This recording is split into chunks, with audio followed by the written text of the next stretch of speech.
चुनाव पूरे पीक पर है, आप भी खुद चुनावी मैदान में हैं, क्या स्थिति देख रहे हैं ओवरऑल हरियाणा की?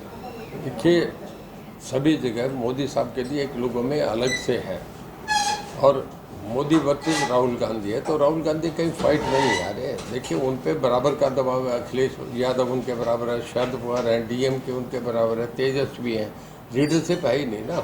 गठबंधन को हर पढ़ा लिखा आदमी, समझदार आदमी कभी भी वोट नहीं देगा कि जहाँ गठबंधन की सरकारें हो, जहाँ नहीं चले लंबी सरकार। लोग चाह रहे हैं कि स्टेबल गवर्नमेंट, जो दुनिया के हालात बन रहे हैं उसमें हर आदमी समझते हैं कि देश को आगे बढ़ाने के लिए एक स्टेबल गवर्नमेंट चाहिए। क्या मुद्दे बीजेपी चुनाव मैदान में लेकर चल रही है? देखिए, सबसे बड़ा तो यही है कि पूरे देश का समुचित विकास, सब लोगों को, जैसे बहुत बड़ा देश है, बहुत अलग अलग लैंग्वेजेज हैं, अलग अलग रिलीजन है, उसमें इतने बड़े देश को सबको एक नेशनल इंटीग्रेशन में बांध के केवल मोदी साहब ने, बाकी तो सब पार्टी रीजनल, ममता बनर्जी अपनी बात कर रही है, डीएमके वाले अपनी बात कर रहे हैं। लोग चाह रहे हैं कि एक ही आदमी जो समुचित देश के विकास की बात करे उसको करे। एक विजन है। देखिए, 3 बार मुख्यमंत्री रहे, 2 बार वो प्राइम मिनिस्टर रहती है। आदमी जब तक आईपीएस को भी एसएचओ की ट्रेनिंग लेनी पड़ती है। राहुल गांधी का कुछ तजर्बा नहीं, कुछ और नहीं। लोग ऐसे ही देश थोड़ा ही दे देंगे इतना। पूरी दुनिया की निगाह लगी, 145 करोड़ की आबादी है।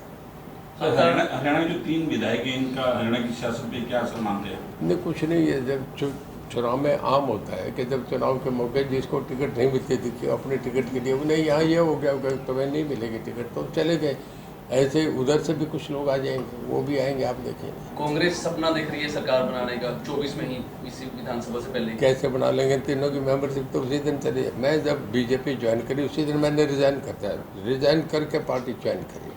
आप पार्टी में जा ही नहीं सकते, आपकी वोटिंग स्ट्रेंथ ही नहीं रहती, कैसे रहेंगे? दुष्यंत कह रहे हैं हम समर्थन दे देंगे कांग्रेस को। उनके साथ एमएलए रहेंगे, देंगे ना। उनके साथ के एमएलए तो जा रहे हैं, योगीराम हमारे पास बैठे हैं, बाकी भी आने को तैयार है। क्या दावा करते हैं सर 10 सीटें हरियाणा की? देखिए, मैं तो अब भी ये कह रहा हूँ 10 की 10 हम जीतेंगे। पिछली बार से मार्जिन बड़ा होगा। दीपेंद्र पिछली बार 10-12 हज़ार से आ रहे थे, अब के 50 हज़ार से भी ऊपर आ रहेंगे। लोगों का लास्ट वक्त से आगे सारा ही फेज वही बनता जा रहा है कि देश के लिए केवल मोदी ही एक स्टेबल गवर्नमेंट दे सकते हैं। हिसार में आपके सामने जेपी खुद खड़े हैं, वो भी मजबूत कैंडिडेट है। कुछ नहीं, जेपी का कहीं मतलब इसका ग्रीन ब्रिगेड का सरगना था, जिसने बूथ कैप्चर करे, हंगामे करे। वहाँ चांदी बैसी में जो हुआ था वो सब लोगों को याद है, कोई नहीं भूलता। सिरसा में क्या देखते हैं सर? सिरसा में जीतेंगे, 100% जीतेंगे। आपके रानी हल्के से पिछली बार सुनीता दुगुल को लोगों ने बनाया था ना, एकदम नई कैंडिडेट। तो तंवर साहब तो पहले रहे हैं, यहाँ से एमपी रहे हैं, 2 बार लोकसभा का चुनाव लड़े हैं। आपके हल्के से कितनी मजबूत होगी बीजेपी? रानिया से बहुत अच्छी लीड लेके निकलेगी। मेरी पिछली बार 23,000 की लीड थी, उससे बढ़ के आनी चाहिए। आपके परिवार से 4 सदस्य हैं, चुनावी दंगल में हैं, 2 लोग संसद में वोट पाएंगे। देखिए, चौधरीलाल बहुत बड़े डेमोक्रेट थे, अपने आप में एक संस्था थे, वो इंस्टीट्यूशन थे। मैं ओम प्रकाश जी आमने सामने लड़े, हमारे परिवार की वही रिश्ते रहेंगे। प्रकाश का घर की अलग है, हम राजनीति में चुनाव लड़ते हैं, कोई बुरी बात नहीं। वो तो एक प्रजातंत्र की परिभाषा है कि जहाँ विचारों का विरोधाभास हो उसे प्रजातंत्र कहते हैं।